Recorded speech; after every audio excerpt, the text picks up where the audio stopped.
નમસ્કાર દર્શક મિત્રો, હું છું બાબા સૈયદ. વિજાપુરની ખબરમાં આપનું સ્વાગત છે. વિજાપુરના મોતીપુરા ગામે રસ્તાના વિવાદમાં સામસામે ફરિયાદ, પોલીસ તપાસ શરૂ. સમાચાર વિગતવાર જાણીએ તો વિજાપુર તાલુકાના મોતીપુરા ગામે તારીખ 20 મે 2025ના રોજ બપોરે રસ્તાની માલિકીને લઈને બે પક્ષો વચ્ચે ઉગ્ર વિવાદ સર્જાયો હતો, જેના પગલે વિજાપુર પોલીસ સ્ટેશનમાં સામસામે ફરિયાદ નોંધવા પામી છે. આ ઘટનાને લઈને ગામમાં તણાવનું વાતાવરણ સર્જાયું છે અને પોલીસે તપાસ શરૂ કરી છે. પ્રથમ ફરિયાદમાં કૈલાસબેન મુકેશભાઈ પટેલ ફરિયાદી છે, જે મુજબ 20 મે 2025ના બપોરે 1 વાગ્યે કૈલાસબેન મુકેશભાઈ પટેલ તેમના ઘરે હાજર હતા. ત્યાંને તેમના ગામના જ કેટલાક ઈસમો કહી શકાય કે જે આવ્યા હતા અને ભેગા મળી અને એક થઈને આવ્યા હતા અને ઘરે આવ્યા હતા. આ લોકોએ દાવો કર્યો છે કે રસ્તો તેમનો છે અને કૈલાસબેને તેને બંધ કરી રહ્યા છે. કૈલાસબેને સ્પષ્ટ કર્યું કે આ જમીન તેમની માલિકીની છે અને આ દિન સુધી આ રસ્તા પર કોઈ અવરજવર નથી થઈ.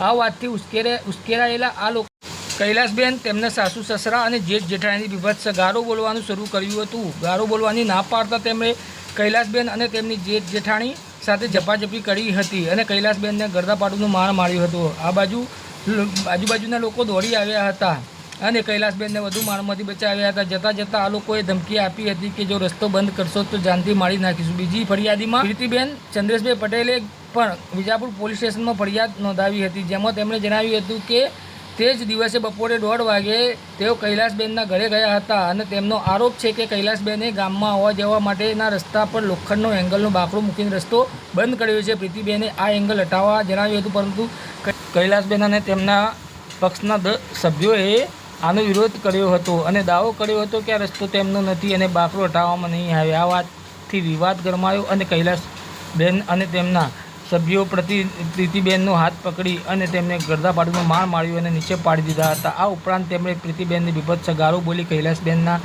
પક્ષના અન્ય સભ્યો પર ત્યાં આવી પહોંચ્યા હતા અને ધમકી આપી કે જો અમારી દીકરી કૈલાસબેનને હેરાન કરશો તો જાનથી મારી નાખીશું. આજુબાજુના લોકોએ દોડી આવીને પ્રીતિબેનને વધુ મારથી બચાવ્યા હતા. પ્રીતિબેન 100થી વધુ લોકોના સાથે વિજાપુર પોલીસ મથકે ફરિયાદ નોંધાવવા માટે પહોંચ્યા હતા. પોલીસે તપાસ બંને ફરિયાદોના આધારે વિજાપુર પોલીસ સબ ઇન્સ્પેક્ટર ધાર્મિક કમલેશભાઈ ચૌહાણ દ્વારા હાથ ધરવામાં આવી છે. પોલીસ રસ્તાની માલિકી, ઘટનાના સંજોગો અને બંને પક્ષના આરોપોની ચકાસણી કરી રહી છે. આ ઘટનાએ ગામમાં તણાવ વધાર્યો છે અને સ્થાનિક લોકોમાં ચર્ચા વિષય બની છે. પોલીસે શાંતિ જાળવવા માટે આગળની કાર્યવાહી માટે કડક પગલાં લેવાની ખાતરી આપી છે. આ કેસની આગળની તપાસ અને કાયદેસરની કાર્યવાહી પર ગામવાસીઓની નજર રહેશે.